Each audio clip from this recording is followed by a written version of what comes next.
Hello guys! So for today's video, pag-uusapan natin ang tungkol sa Mga kahalagahan ng katutubong wika sa pagpapaunlad ng edukasyong pambansa. Tutubong wika ay kilala rin bilang inang wika, unang wika na nakagawian at natutunan ng isang tao mula nang siya'y ipanganak.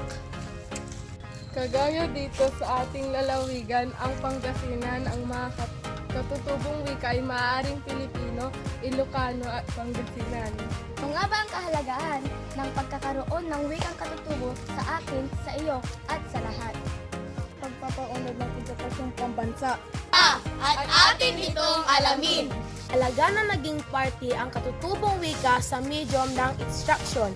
Kaya nga mayroon tayong mother tongue na asignatura sa mga paaralan dahil madali at mabilis ang pagkatuto.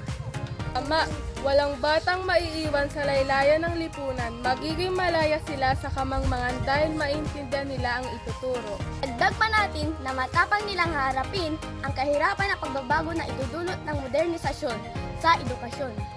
Ganyan sila mag-aral dahil naiintindihan nila ang katutubong wika na gamit sa pagtuturo. Ang mga katutubong wika, walang hidwaan o gulo na hindi mapag-uusapan sa loob ng paaralan. Hindi magiging ignorante ang isang bata pa sa mga isyong pang-edukasyon at may sandata siya para makibahagi sa mga isyong ito. Kabuuan, ang paggamit ng wikang katutubo ay susi sa pagkaunlaran ng edukasyong pambansa at susi sa pagkatuto. Isang inspirasyon sa mga batang bubuo ng pangarap at sandata sa pagharap nila sa mundong ginagalawan.